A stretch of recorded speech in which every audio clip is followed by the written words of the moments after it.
Hello student, आपका स्वागत है हमारे YouTube channel Sharma study point में। और इस वीडियो में यहाँ पर आपको बताने वाले हैं एक नया टॉपिक द्विपद प्रमेय। तो यहाँ पर सबसे पहले जानेंगे कि द्विपद प्रमेय का आवश्यकता क्यों पड़ी और यहाँ पर किस तरीके से इसको सॉल्व करते हैं देखेंगे। तो यहाँ पर आपके सामने ये द्विपद प्रमेय है और यहाँ पर द्विपद प्रमेय को क्यों यूज किया गया, इसका क्या कारण था। तो यहाँ पर द्विपद प्रमेय से आपको साफ में बात पता चलेगी कि ये दो बीजीय व्यंजकों के लिए है। तो यानी द्विपद व्यंजक कौन से होते हैं? दो पदों वाला बीजीय व्यंजक यानी अलजेब्रा द्विपद व्यंजक कहलाता है। जैसे आप x प्लस वाई का होल स्क्वायर निकालते हैं, x प्लस वाई का क्यूब निकालते हैं, ऐसे ही आप अगर यहाँ पर अधिक पावर को लेना चाहें, जैसे आपने ले लिया x प्लस वाई की पावर 10, तो आप इसको कैसे निकालेंगे? इस 10 n बराबर अगर 10 हो गया तो आप इसको कैसे प्रसारित करेंगे? आपका इसका प्रसार कितना आएगा, ये आपके लिए बहुत बड़ी बात होगी। तो यहाँ पर द्विपद प्रमेय को इसलिए यूज़ किया गया कि x प्लस वाई की पावर n, यानी n यहाँ पर कुछ भी हो सकता है, 10, 20, 30, 40, तो वहाँ पर आप इस प्रमेय का यूज़ करेंगे। तो यहाँ पर प्रमेय क्या कहती है, ध्यान से देखना। जैसे आपके पास द्विपद व्यंजक हैं, x square plus y square हो गया, एक्स प्लस वाई हो गया, 3x प्लस वाई हो गया, 4y, और यहाँ पर ऐसे कई टर्म्स होंगे जिसमें दो पद होंगे। जैसे 4x प्लस 5 हो गया, इसमें आपका निकालना है n पावर, ठीक है, प्रसार करके। ऐसे ही आप कोई भी टर्म ले लोगे, दो टर्म ले लोगे, जैसे आपको निकालना है 100 प्लस 2 का स्क्वायर, ऐसे ही आप निकाल सकते हो 1000 प्लस 3 का क्यूब या 10। कितनी भी पावर हो यहाँ पर आप इन दो टर्म्स का स्क्वायर, क्यूब और 10 पावर निकाल सकते हो इस द्विपद प्रमेय के साथ। तो यहाँ पर द्विपद प्रमेय को समझेंगे तो यहाँ पर जैसे आपने देखा होगा कि यदि आप x प्लस वाई लेते हैं, कोई भी दो टर्म, उन पदों का सम जो है x प्लस वाई है और उसकी पावर 0 निकालोगे, तो किसी भी नंबर की पावर 0 तो 1 होता है, यानी एक पद यहाँ पर हो गया, माने यहाँ पर एक आएगा तो एक पद हो गया, इसलिए इसका एक सोल्यूशन होगा। इसके बाद आप x प्लस वाई की पावर 1 निकालेंगे तो यहाँ पर आपका क्या आने वाला है, x प्लस वाई ही आ जाएगा। यानी आपने 1 पावर को लिया, एक घात को निकाला, तो यहाँ पर आया x प्लस वाई, यानी इसमें दो पद हो गए, इसमें एक पद था। ये फिर आप करोगे x प्लस वाई का होल स्क्वायर, तो x स्क्वायर क्या होता है, x square plus 2xy plus y square. देखिए आपने दो पावर यहाँ पर लिखा तो कितने टर्म आए, कितने पद आए, 3 पद आए। इसी तरीके से आप इसका 3 होल क्यूब करोगे, यानी 3 पावर लोगे इसकी, तो आपके पास आएगा x cube y cube 3x square by 3y square, और तो इसमें कितने टर्म हो गए, 4 पद हो गए, है ना। तो 4 पद हो गए। इसी तरीके से आप समझ सकते हैं यहाँ पर 4 पद हो गए।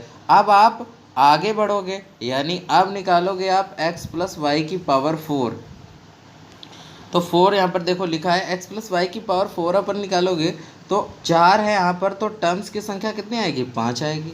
यहाँ पर 5 निकालोगे तो यहाँ पर पदों की संख्या कितनी आएगी, 6 आएगी। इसी तरीके से अगर n बार यानी n पावर्स निकालोगे इसी तरीके से, तो यहाँ पर n प्लस 1 पद आएंगे।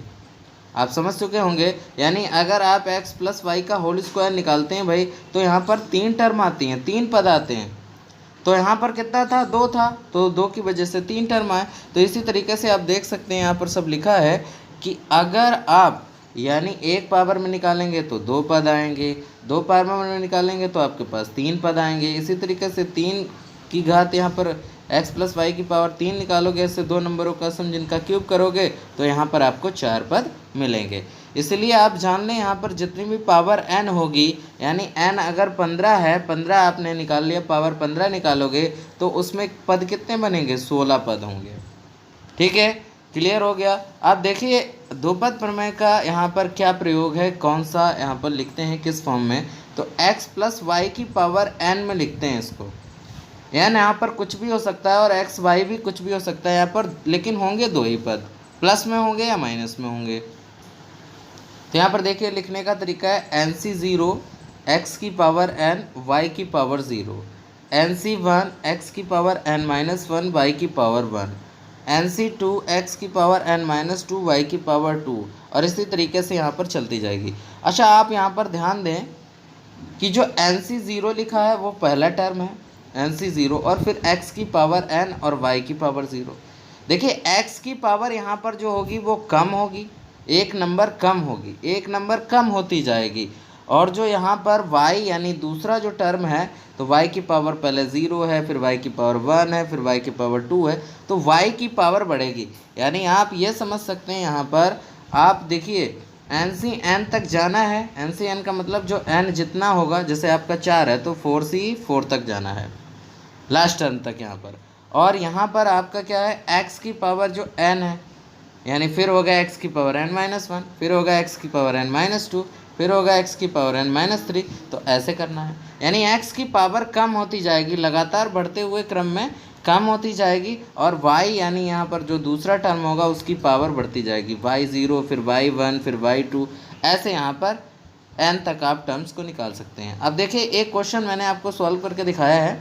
जैसे हम यहाँ पर निकालना चाहें x+3 का स्क्वायर, ये निकालना चाहें तो आप जानते हो a+b का होल स्क्वायर क्या होता है, a स्क्वायर यानी x² प्लस 2ab यानी 2x और इंटू 3, ये तो होता है, और प्लस 3 का स्क्वायर।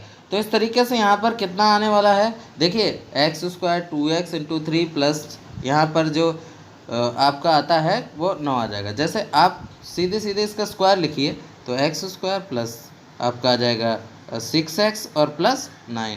तो यहाँ पर द्विपद प्रमेय का यूज़ करके कैसे हम यहाँ पर निकालेंगे, ध्यान से देखिए। यहाँ पर जो हो जाएगा x है तो x ही दिया है, यानी पहला टर्म x ही है, तो दूसरा यहाँ पर है आपका 3, तो x तो आप मान लोगे यहाँ पर x ही दिया गया है, और y यहाँ पर मान लोगे कितना दिया गया है, 3 दिया गया है। अब इसको यूज करिए ज़रा इस फॉर्म में।